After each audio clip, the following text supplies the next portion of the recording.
Hello everyone, most welcome in my science classes. I am your science teacher Santana. तो बच्चों आज हम discuss करेंगे we will discuss about subject science worksheet class 8th worksheet number 6 dated 14 October. और ये जो आपकी DOE की वर्कशीट्स हैं जो आपको भेजी जा रही हैं इस कोरोना पीरियड में आपकी लगातार स्टडी को कंटिन्यू करने के लिए। तो आज ये वर्कशीट जो 8th क्लास की वर्कशीट है जो कि माइक्रो ऑर्गेनिज्म पर बेस्ड है। और आपको पता है माइक्रो ऑर्गेनिज्म की इससे पहले भी आपको वर्कशीट्स मिल चुकी हैं जिसमें आपको माइक्रो ऑर्गेनिज्म की पूरी जानकारी मिल गई होगी। मैंने आपको पिछले वीडियोस भी सारे सेंड किए हुए हैं, तो बच्चों आप अच्छे से समझ गए होंगे कि माइक्रो ऑर्गेनिज्म क्या होते हैं। तो आज हम इस जो हमारी वर्कशीट है इसके थ्रू आज हम क्या सीखेंगे। आज हम ये सीखेंगे कि कौन से माइक्रो ऑर्गेनिज्म से क्या डिसीज़ होती है, हमें क्या प्रिवेंशन करना चाहिए, क्या क्या प्रिकॉशंस होनी चाहिए। तो बच्चों चलिए डिस्कस करते हैं इस वर्कशीट को। तो ओके, तो देखिए you have known by no the microorganism are very small. आप सभी जानते हैं, आपने पढ़ रखा है बच्चों पिछली वर्कशीट्स में भी। और अब आपका जो चैप्टर नंबर 2 है 8th क्लास का वो इस सिलेबस के पर बेस्ड है ये वर्कशीट, तो आप अपने चैप्टर में भी पढ़ सकते हैं। ठीक है, तो you have known by no now that microorganism are very small. Microorganism क्या होते हैं? बहुत ही ज़्यादा स्मॉल होते हैं, इतने स्मॉल होते हैं, इतने छोटे होते हैं which can be seen only in with the help of microscope. यानी आप उसको नेकेड आई से नहीं देख सकते हैं, आप ऐसे ही उसको नहीं देख सकते हैं, आपको वो माइक्रोस्कोप से ही दिखाई देंगे। माइक्रो ऑर्गेनिज्म जो होंगे वो इतने छोटे होते हैं। ठीक है, जो बैक्टीरिया वायरस वगैरह होते हैं वो बहुत छोटे होते हैं जो कि केवल और केवल हमें माइक्रोस्कोप से ही दिखते हैं। These microorganism move from one infected person to other healthy. ठीक है, अब ये जो माइक्रो ऑर्गेनिज्म होते हैं क्या करते हैं, ये एक इन्फेक्टेड पर्सन से, मान लीजिए किसी को जुकाम हो रहा है, वो इन्फेक्टेड पर्सन है जिसमें इन्फेक्शन हो रखा है किसी माइक्रो ऑर्गेनिज्म का, उसे वायरल फीवर है या इन्फ्लुएंजा है, तो उसे वायरस का इन्फेक्शन हो रखा है। और अगर मान लीजिए उसके पास कोई हेल्दी पर्सन आता है और वो स्नीजिंग छींकता है जब कोई भी इन्फेक्टेड पर्सन, और उसके पास में अगर कोई हेल्दी पर्सन खड़ा हुआ है, तो अगर थोड़ा सा भी ड्रॉपलेट्स या कुछ भी एयर के थ्रू उसकी नाक में पहुंच गया, उसकी सांसों में पहुंच गया, तो डेफिनेटली उसको भी वो बीमारी हो जाएगी। ठीक है, तो इसीलिए ये जो माइक्रो ऑर्गेनिज्म होते हैं ये मूव करते हैं एक इन्फेक्टेड पर्सन से हेल्दी पर्सन की तरफ, जैसा कि कोरोना के केस में हो रहा है आजकल। ठीक है, और कैसे कैसे मूव करते हैं, किन किन चीज़ों के थ्रू, या तो वो एयर के थ्रू जाते हैं, ठीक है, दूसरे पर्सन में, या फिर वो वाटर के थ्रू जाते हैं। ठीक है, या फिर वो किसके थ्रू जाएंगे, वाटर के through.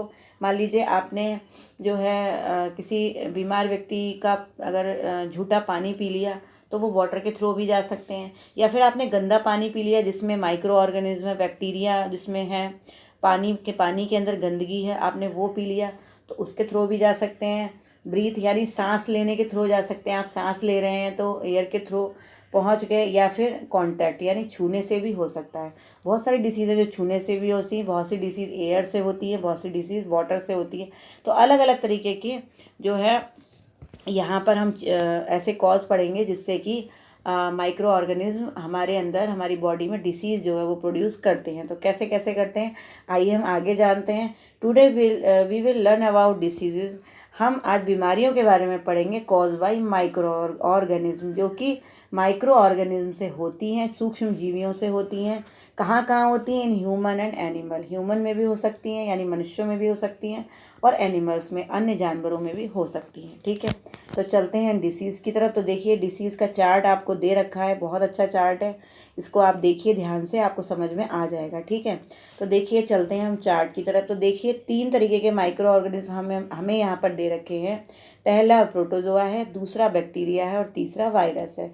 First is protozoa, second is bacteria, and third is virus. ठीक है बच्चों, तो देखिए बच्चों प्रोटोजोआ जो होते हैं, जैसे कि प्रोटोजोआ से कौन सी बीमारी होती है? मलेरिया। ठीक है, हम अगर आपसे पूछा जाए give the name of disease which is cause by any protozoa, तो प्रोटोजोआ से होती है मलेरिया। मलेरिया कैसे होता है एक्चुअली, जो फीमेल एनोफ्लीज मॉस्किटो, देखिए मॉस्किटो यानी मच्छर कई तरीके के होते हैं, आपने देखा होगा, बड़े मच्छर होते हैं, छोटे मच्छर होते हैं, उनके बैठने का तरीका अलग होता है।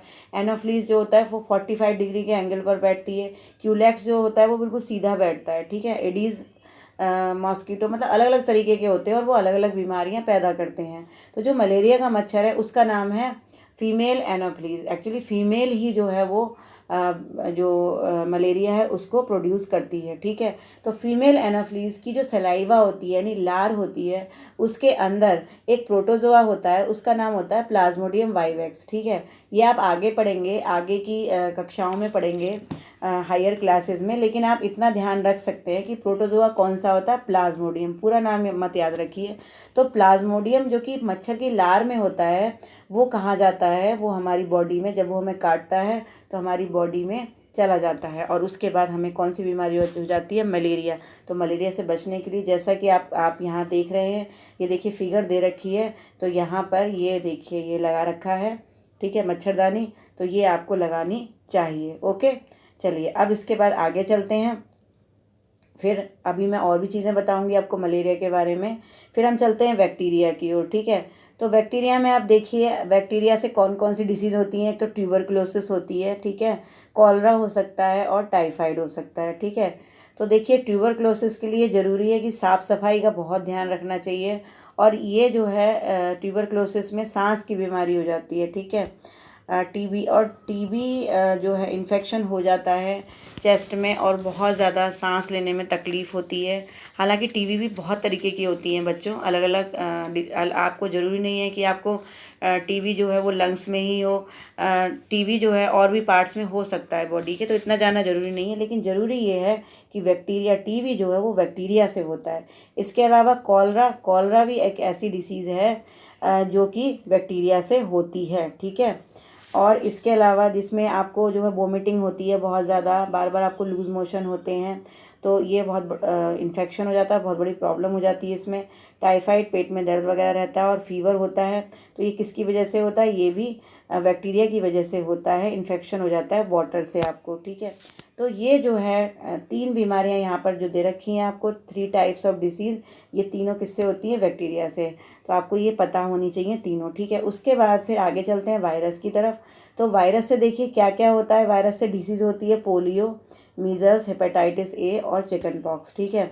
तो देखिए पोलियो में क्या होता है, शरीर का कोई एक अंग जैसे कि हमारे पैर या फिर हाथ जो है वो उनकी जो नर्व्स होती हैं वो ख़राब हो जाती हैं और वो जो अंग होता है वो किसी काम का नहीं रहता, ठीक है, उसमें मूवमेंट नहीं होता है, ये पोलियो वायरस की वजह से होता है। मीज़ल्स का जो वायरस है, ये देखिए पूरे शरीर पर, यहाँ पर ये देखिए यहाँ पर रैशेज़ हो रखे हैं इनकी बॉडी पर, यहाँ पर दिखाया गया, ये मीज़ल्स है, ये भी वायरस से होता है। हेपेटाइटिस जो कि लीवर की एक बीमारी है, तो ये भी किससे होता है, ये भी वास्तव में वायरस से होती है। चिकन पॉक्स भी वायरस से होती है, ठीक है। चिकन पॉक्स में बहुत बड़े बड़े रैशेज हो जाते हैं बॉडी में, जिसको आप बड़ी माता के नाम से जानते हैं। तो ये जो होती हैं, ये चारों बीमारियां वायरस से होती हैं, ठीक है बच्चों। तो ये मैंने आपको चार्ट अच्छे से समझा दिया। देखिए यहाँ पर एक बच्चा दिखाया गया है, ठीक है, ये बच्चा यहाँ पर दिखाया गया आपको, चिकन पॉक्स जिसको हो गया है। तो देखिए आप देख रहे हैं ये बच्चा, ये देखिए, ठीक है, चिकन पॉक्स जिसको हो गया है, तो ये देखिए इसका फेस कैसा हो गया है, ठीक है। तो चिकन पॉक्स में ऐसा ही होता है, ये भी एक वायरल डिसीज़ है, okay.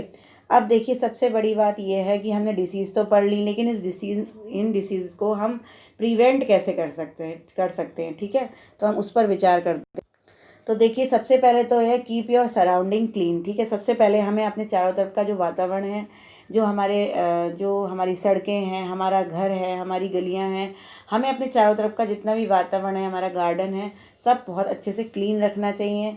Do not defecate in open, ठीक है, कभी ओपन में हमें डिफिकेट नहीं करना चाहिए, हमेशा टॉयलेट में ही हमें जाकर डिफिकेट करना चाहिए, ठीक है। Wash hands before and after eating food, हमें खाना खाने से पहले और खाना खाने के बाद अपने हाथ धोने चाहिए। ठीक है, क्योंकि हाथों से भी इन्फेक्शन होता है। Do not allow water to collect around you. इसके अलावा किसी भी चीज़ में, किसी बर्तन में या किसी भी चीज़ में कहीं पर भी वाटर को कलेक्ट नहीं होने देना चाहिए। कहीं अगर मान लीजिए सड़क पर गड्ढा हो रहा है या आपके पड़ोस में कहीं पर भी पानी भरा हुआ है, किसी गड्ढे में या किसी बर्तन में, किसी भी चीज़ में, कूलर में भरा हुआ है, तो उसे लगातार जो है काफ़ी दिनों तक अगर कलेक्ट हुआ है तो उसको वहाँ से हटा देना चाहिए, उसको रिमूव कर देना चाहिए, क्योंकि उसी में मच्छर जो है वो अपने अंडे देने शुरू कर देते हैं। ठीक है, गेट योर चिल्ड्रन वैक्सीनेटेड। हमें अपने बच्चों को वैक्सीनेशन करवाना चाहिए, टीका लगाना चाहिए। जो बीमारियां होती हैं उनका हमें टीका यानी वैक्सीन देनी चाहिए, जिससे जो बीमारियां हैं उसके लिए पहले से ही बॉडी जो है प्रिवेंट करने लगे, पहले से ही एंटीबायोटिक्स हमारी बॉडी में पहुंच जाएं। जैसा कि मैंने आपको पिछली जो वर्कशीट आई थी, मैंने वैक्सीनेशन और एंटीबायोटिक्स आपको बहुत अच्छे से समझाए थे, तो आपको समझ आ गया होगा कि वैक्सीनेशन क्या होता है। Keep a napkin on mouth while coughing. जब भी हमें खांसी होती है, कफिंग होती है या फिर हमें स्नीजिंग होती है, छींक आती है, तो हमें ज़रूर अपने नाक पर क्या है, हम अपने माउथ पर या अपनी नोज़ पर हमें क्या करना है, रुमाल रखना है, यानी नैपकिन ज़रूर हमें उससे कवर करना है। ठीक है, इसके अलावा एक देखिए डिसीज़ कौन सी होती है, एंथ्रैक्स। ठीक है, anthrax is a dangerous human and cattle disease. Anthrax एक ऐसी डिसीज़ है जो कि ह्यूमन में भी हो सकती है, मनुष्यों में भी हो सकती है और कैटल में यानी जो भेड़ बकरियां होती हैं उनमें भी हो सकती है। वाई अ बैक्टीरिया, और कौन से बैक्टीरिया से होती है, बैसिलस एंथ्रेसिस। ठीक है, इसका नाम आपको ज़रूर याद रखना है क्योंकि ये क्वेश्चन बहुत ज़्यादा इंपॉर्टेंट है।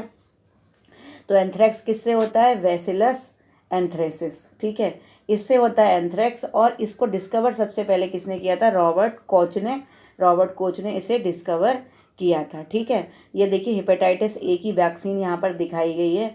और देखिए अगर ये वैक्सीन नहीं मिलेगी, ठीक है, अगर ये वैक्सीन नहीं दी जाती है तो इंसान की ये हालत हो जाती है। देखिए ये बैसाखी से चल रहा है। ठीक है, तो ये इस तरीके का हो जाता है, तो वैक्सीन लेना बहुत ज़रूरी होता है। ठीक है, तो इस तरीके से बैसिलस एंथ्रेसिस से जो है कौन सा डिसीज़ होता है, एंथ्रैक्स, जो कि रॉबर्ट कोच ने जिसकी डिस्कवरी की थी। तो इस तरह से हमने पूरी वर्कशीट अब समझ ली। अब हम आते हैं क्वेश्चंस पर। तो चलिए क्या कह रहे हैं हमारे क्वेश्चंस वो भी देख लेते हैं। तो देखिए सबसे पहले हमें मैच करना है कॉलम्स को। तो देखिए column A and column B, चलिए मैच करने की कोशिश करते हैं। Bacteria, lactobacillus, yeast, protozoan and virus.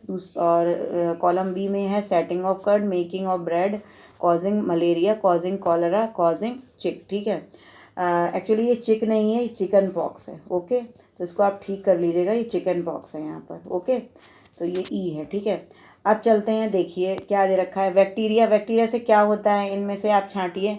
तो बैक्टीरिया से कौन सी डिसीज़ होती है, मैंने बताया था, कॉजिंग कॉलरा, इससे कॉलरा होता है। लैक्टोबैसिलस क्या करता है, ये ऐसा बैक्टीरिया, ये आप पिछले वीडियोज़ में देख चुके हैं, ये सेटिंग ऑफ कर्ड यानी दही को जमाता है। इसके अलावा ईस्ट क्या करता है, ईस्ट जो है वो बेकिंग करता है ब्रेड की। ठीक है, जैसा कि मैंने वर्कशीट पिछली बताई थी आपको, ब्रेड कैसे बनाई जाती है, कैसे छोले भटूरे बनते हैं, तो वहाँ पर लैक्टोबैसिलस ईस्ट यूज़ होता है वहाँ पर। प्रोटोजोआ क्या करता है, प्रोटोजोआ जो है कॉज ऑफ मलेरिया, यानी इससे मलेरिया डिसीज़ होती है। जैसा कि मैंने अभी प्लाज्मोडियम के बारे में, जो कि मच्छर की लार में रहता है, वो मैंने आपको बताया था।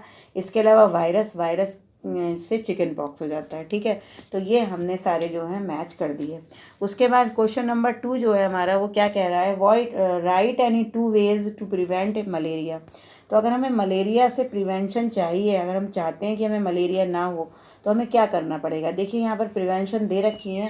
तो सबसे पहली जो प्रिवेंशन है वो ये है, कीप योर सराउंडिंग क्लीन, कि हमें अपना चारों तरफ का जो वातावरण है उसको क्लीन रखना है। और दूसरी जो इसकी प्रिवेंशन है वो है, do not allow water to collect around you, यानी हमें अपने चारों तरफ पानी को कहीं भी कलेक्ट नहीं होने देना चाहिए, इकट्ठा नहीं होने देना चाहिए, क्योंकि उसी में मच्छर जो है अपना लार्वा उसमें प्रोड्यूस होता है और उसी से मच्छर बनते हैं, आगे चल के अंडा उसी में देता है मच्छर। ठीक है, ये मतलब जो फीमेल एनाफिलीज होती हैं उसी में एग देती है, तो इसलिए हमें वाटर कहीं भी कलेक्ट नहीं होने देना है। तो ये 2 प्रिवेंशन हो सकती है मलेरिया की। ठीक है, इसके बाद जो हमारा थर्ड क्वेश्चन कह रहा है कि name any 3 disease spread by bacteria and virus in human. ठीक है, तो मैंने आपको बता रखा है कि 3 डिसीज़ आप लिख सकते हैं बैक्टीरिया एंड वायरस से। बैक्टीरिया से 3 disease TV, cholera and typhoid, and virus से 3 डिसीज़, इन पांचों में से कोई भी लिख सकते हैं, virus, measles, chicken pox, polio, कोई भी लिख सकते हैं। तो ये 3 डिसीज़ हो गई वायरस से प्रोड्यूस होने वाली। ठीक है, उसके जस्ट बाद फिर हमारा उसके बाद है हमारा fourth question, name a disease that is found both in human and animals. ठीक है, एक ऐसी डिसीज़ के बारे में बताना है हमें जो कि ह्यूमन में भी हो सकती है और एनिमल्स में भी हो सकती है। तो अभी मैंने जस्ट आपको बताया ऐसी डिसीज़ के बारे में। Anthrax is a dangerous human and cattle disease. ये एक ऐसी डिसीज़ है जो ह्यूमन में भी होती है और भेड़ बकरियों में, कैटल में होती है। और इसका जो बैक्टीरिया का नाम है वो है बैसिलस एंथ्रेसिस। ठीक है, जिससे एंथ्रेक्स होता है, रॉबर्ट कोच ने इसकी डिस्कवरी की। तो इसके बारे में यहाँ पर आप लिख सकते हैं कौन सी डिसीज़ होती है। तो इसका जो आंसर होगा वो क्या होगा, एंथ्रेक्स होगा। ओके, चलिए अब इसके बाद नेक्स्ट क्वेश्चन है हमारा, whole world is suffering from a pandemic now a days.